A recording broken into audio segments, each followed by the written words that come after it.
Boa noite. O jornalismo do SBT está, neste momento, falando ao vivo da residência do candidato à presidência da República, Jair Bolsonaro, aqui no bairro da Barra da Tijuca, no Rio de Janeiro.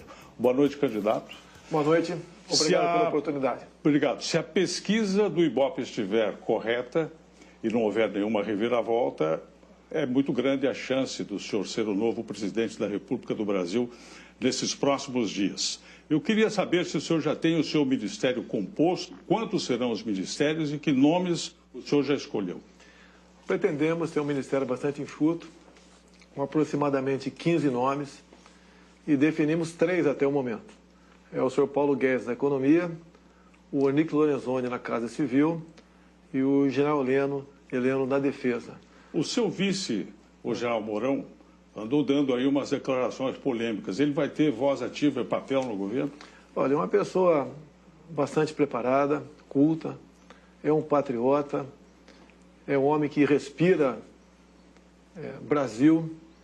E o que levou a essas declarações, no meu entender, foi um excesso para a imprensa. Em nenhum momento ele falou em acabar com o 13º. Ele falou que a estrutura remuneratória nossa era uma jabuticaba. É uma força de expressão da parte dele, mas em nenhum momento ele falou, então, nisso ou acabar com o 13º salário. Boa parte do planejamento do seu provável governo está sendo feito por militares. O senhor não confia nos civis? Não, temos civis, né? Acabei de falar no Onyx Lorenzoni e o professor Paulo Guedes. Então, temos bons civis ao nosso lado, sim. Alguns pedem reserva, esperando acabar as eleições para poder anunciar o nome deles, para não sofrer retaliações no momento.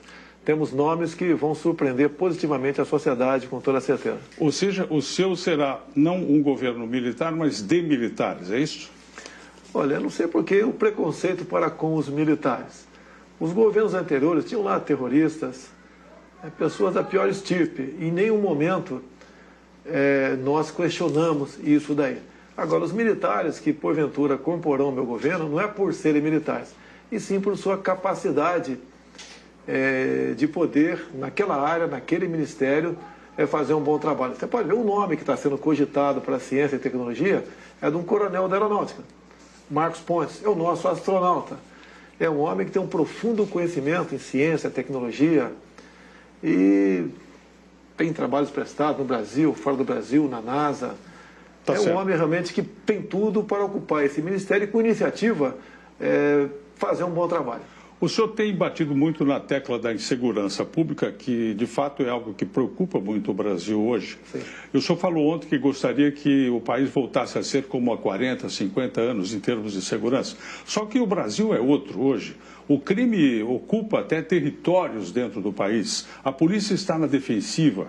Como mudar essa situação não saindo da lei? Bem, primeiro, a gente não pretende sair da lei em hipótese alguma. Algumas mudanças nós queremos fazê-la no Código Penal. Não é apenas o policial, civil e militar. Nós também temos que ter excludente de ilicitude na legítima defesa da vida própria de terceiro e do patrimônio próprio ou de terceiro. Passa por aí. A questão do crime dito organizado. Você tem que ter um trabalho de inteligência para seguir o dinheiro. Ninguém faz nada sem dinheiro em lugar nenhum no mundo. Então, as instituições nossas, seguir o dinheiro para a gente poder sufocar esses criminosos dessa forma. Agora, quem manda na polícia são os governos estaduais, não é o presidente da República. Como é que o senhor vai fazer? Nós sabemos disso, mas o Código Penal, quem faz somos nós em Brasília. E se nós dermos essa liberdade, não para o policial matar, mas para não morrer, bem como para o cidadão de bem, isso começa a mudar de figura. Esse é um ponto. O senhor defende que um policial, por exemplo, se reagir à ação de um bandido, de um assaltante e vier a matar essa pessoa, ele não responda, não seja julgado. Não, isso contraria a Constituição, não contraria? Porque não todos somos iguais.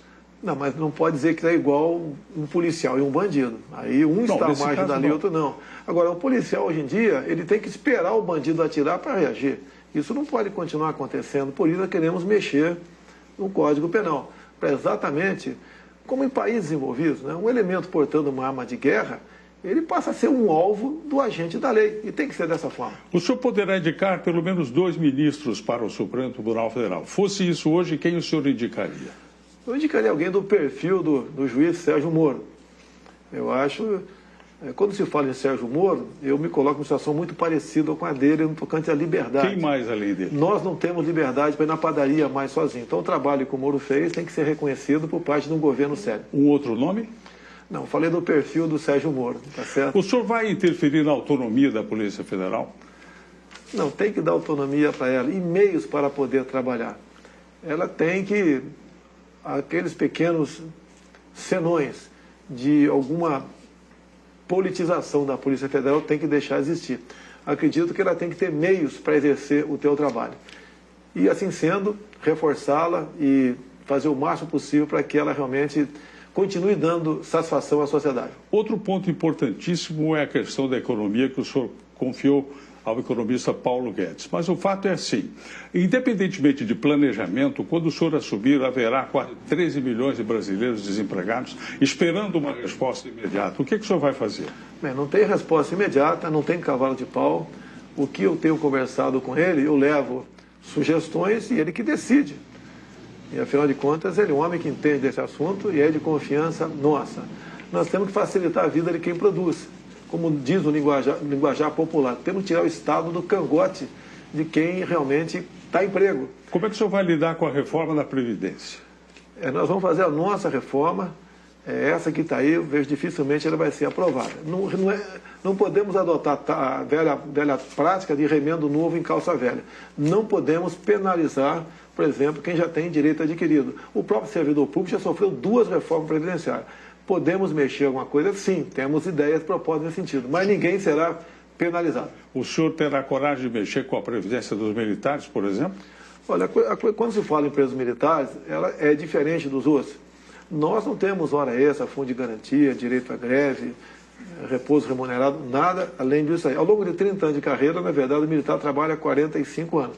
Você pode propor alguma mudança, sim, mas você não pode igualar aos demais com direitos trabalhistas diferentes. Todo político passa a campanha dizendo que o Brasil tem uma das maiores cargas tributárias do mundo. Depois que assume, a primeira coisa que faz é aumentar impostos. O senhor vai aumentar impostos? Quais? Olha, não tem aumento de imposto, não tem criação de CPMF, não existe nada, isso é muito pelo contrário. Mas imposto para os mais ricos? É a proposta. Eu acho que no Brasil você não pode falar em mais rico, está todo mundo sufocado. Se você aumentar a carga tributária dos mais ricos, como a França fez no governo anterior, o capital foi para a Rússia. O capital vai fugir daqui. A carga tributária é enorme.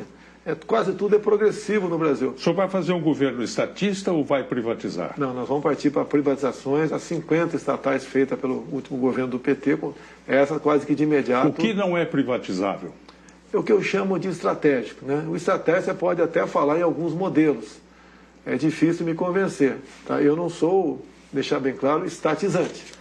Mas, por exemplo, de acordo para que país você está vendendo aquele teu bem, você não está privatizando, você continua estatizando com outro país. Não devemos permitir que país nenhum compre o Brasil, eles têm que comprar no Brasil. O câmbio continuará flutuante, o juro continuará sendo decidido pelo Banco Central, sem interferência política? Sem interferência, inclusive o Banco Central independente de política, o tripé macroeconômico tem que continuar em vigor, e o Paulo Guedes está com uma equipe muito grande e trabalha nesse sentido. A responsabilidade dele é enorme nessa área. O mundo lá fora tem lido e ouvido que o senhor é nazista, é fascista, que o senhor quer fazer uma ditadura militar no Brasil, que o senhor não está preparado para o cargo. Se o senhor vencer a eleição, como é que o senhor vai reagir diante disso? Esses rótulos, aos poucos, estão sendo desmistificados. Faltou você falar aí, também misógino, entre tantos outros rótulos que eu recebi ao longo desse tempo todo. Não sou nada disso. Agora, o outro lado está disputando comigo, até no seu próprio plano de governo diz no controle social da mídia, diz em aumentar o imposto de renda para a pessoa física, tá? Diz em criar mais estatais.